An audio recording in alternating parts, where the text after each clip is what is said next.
Information, news, and entertainment on demand. WSRadio.com.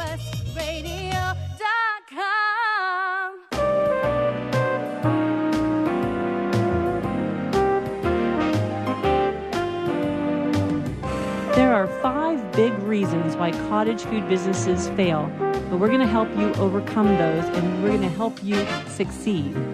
Welcome to Kitchen Dough, the food entrepreneur show with Mary and Heather. I'm Mary Goulet. And I'm Heather Ryder. And so now we're going to be taking a look at some of these top reasons why I know firsthand why the food businesses fail, but I've also seen how they succeed.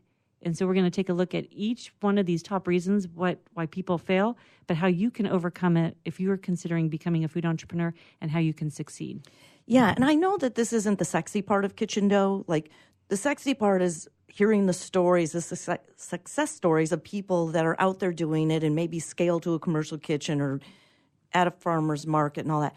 But what's really super cool about this show, all the tips that you're like, oh, I never would have thought of that.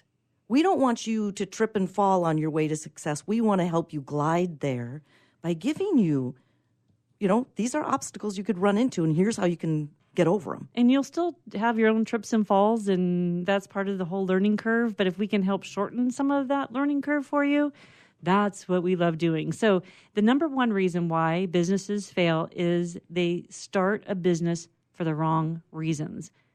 They start because someone said, you should do this. And I said in another segment, we need to feel it in our bones. Yes. You have to go, you know what? I almost don't have a choice. It's that strong for me to do this. But if it's being prodded by someone else who's like, they think you don't have enough on your plate already, or you're wasting your talent, or something like that, you're the one that answers that, not them. You're going to be the one at 4:30 in the morning in the kitchen. You're going to be the one at the farmer's market selling.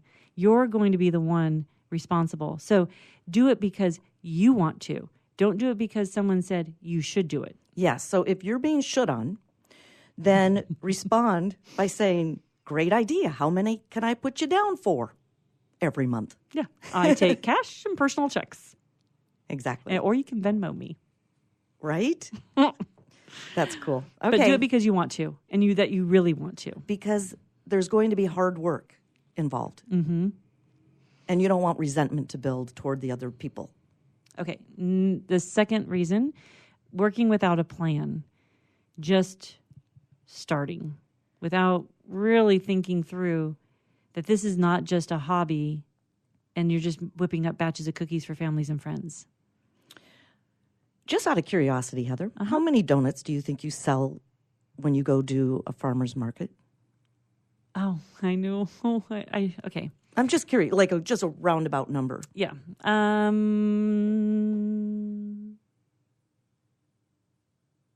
Hundreds. Hundreds. Yes. Okay. Is that a roundabout number? Yeah, that's good. Because when people have a favorite recipe, they're usually making a batch of cookies. Yeah. So or maybe 3 batches. Like, I know the cost of what it costs me to make each donut. Yeah, good. You break down those costs. And so I know how many dozens I get out of one batch of dough. Okay. Like one batch of dough will yield me anywhere from 7 to 8 dozen malasadas. Oh, wow. Yep. And I make anywhere from 4 to 6 dozen or 4 to 6 batches. Batches, okay. Yep. Oh, wow. Okay. So do the math. Yeah, do the math on that. So I do, 6 times 8, 48 dozen. 48 times 12. Okay, so to our point, yeah, you have to create a plan. You have to have a business, not like you're going to show it to some corporate guy, but just create a business plan. Just put down the math like you just mentioned. Right. But you had to figure that out? Or you kind of had I had a mentor. There you go. Mentor and a plan. Because remember, the gal that I'm doing this with is Candy Miranda from the Big Island. She runs 6 malasada trucks on the Big Island of Hawaii and 2 on Maui. And so she came over when we decided we were going to expand to California and I was going to start this business.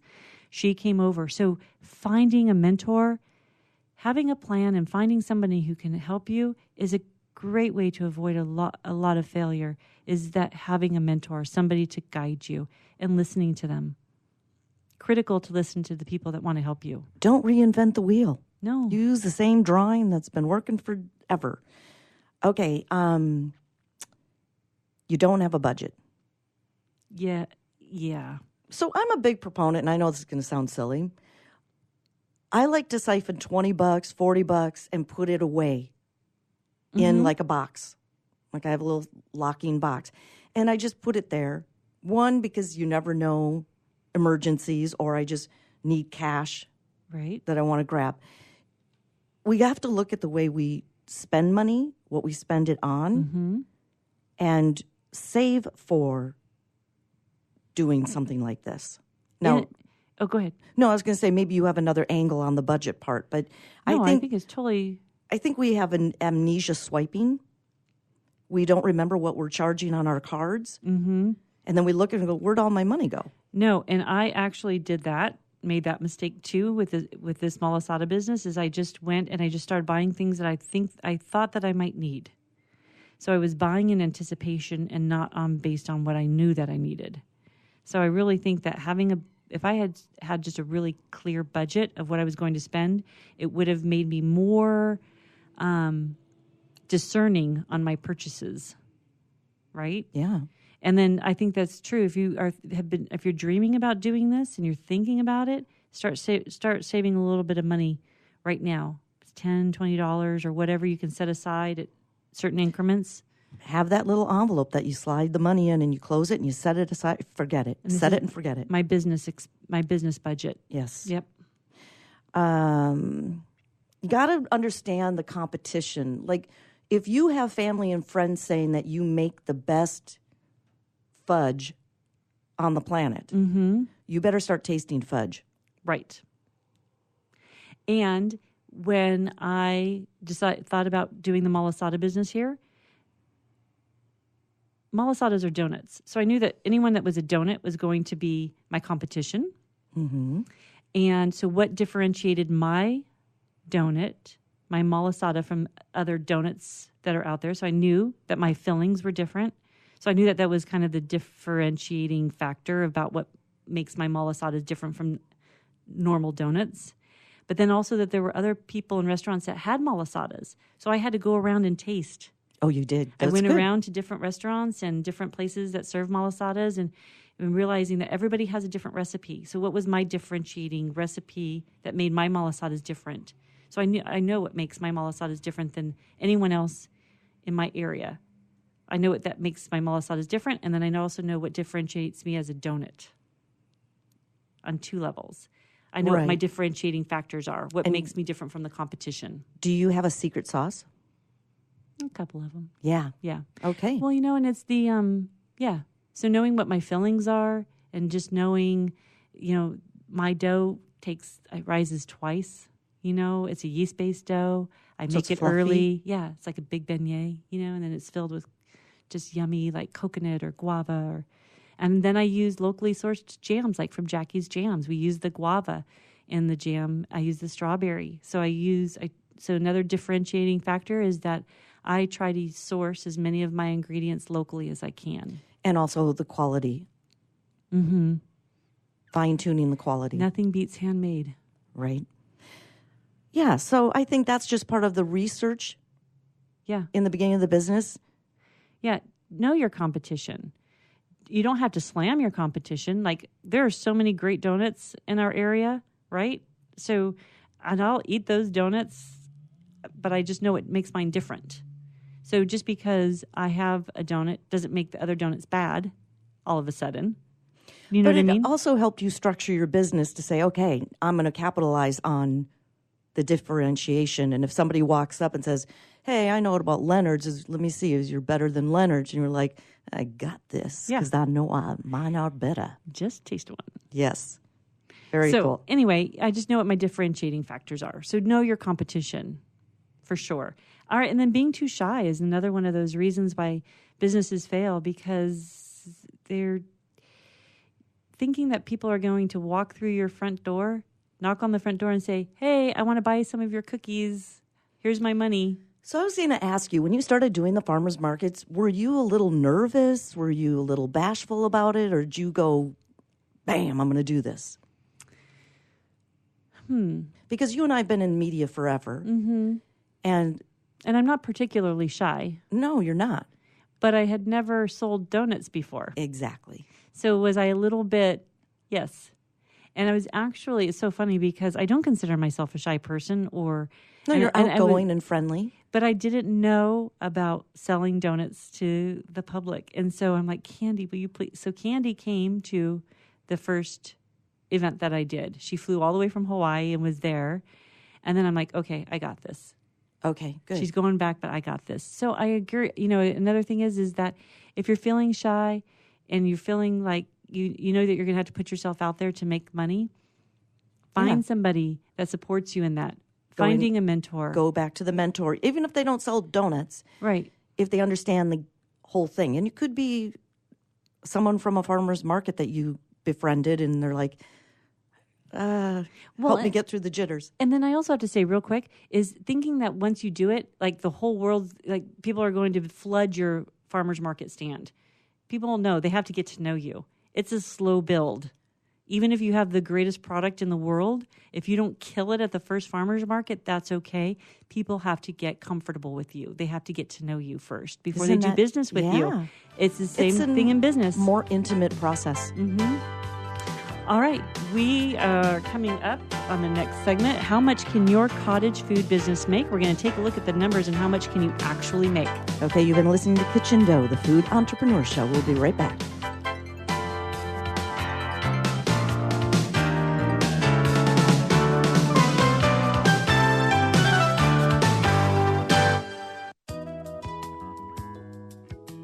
Whether you are a woman, a man, or a young person, your time in a hair salon should be special. I'm Doris Rivas-Brecky, host of Daily Dialogue with Doris on WS Radio, and I look forward to those special moments at Fantastic Sam's located at 124 West Main Street in downtown El Cajon, California, and the Fantastic Sam Salon at 9723 Mission Gorge Road in Santee, California.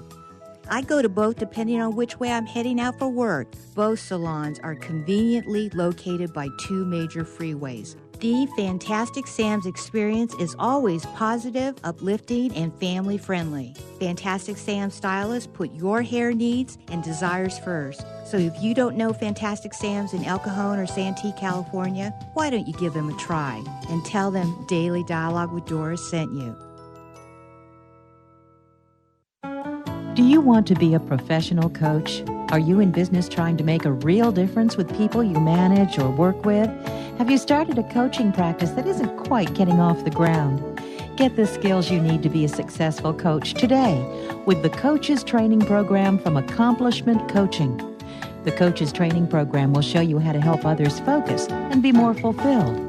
Whether you want to improve your company's bottom line or create a thriving coaching practice, Accomplishment Coaching can give you the distinctions and practices you need to coach others effectively today. Accomplishment Coaching has spent 6 years developing a cutting-edge coaches training program that will have you ready to coach people professionally in just 12 months, and you don't have to take time off work to do it.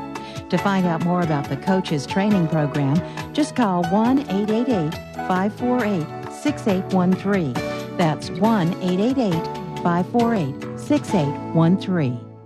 You've heard me bragging about Progressive Medical Center and how they've helped me feel so much healthier. But one thing, Dr. Agoli, that a lot of people come to you with is just unexplained pain. They just can't get any relief. Why can Progressive Medical Center's Pain Management Center help them? First of all, we have to acknowledge that pain is for real, and you've got acute pain and chronic pain. Here's the problem. That acute pain turns to chronic, which is long-standing, and no one's getting to the root cause. There's several key diagnostic components that help us get to the root of what's causing this pain. Is it inflammation? Once we do a thorough evaluation to get to the root cause, determine if it's structural or if it's a metabolic issue. And this way, we put an individualized program for pain management involving correcting the spine, using certain injections when necessary, and we get our patients out of pain quicker, and they stay out of pain because we teach them how to live their life well. Don't let yourself live in pain any longer. Get a hold of Progressive Medical Center today at progressivemedicalcenter.com. Progressive Medical, this is your life, live it well.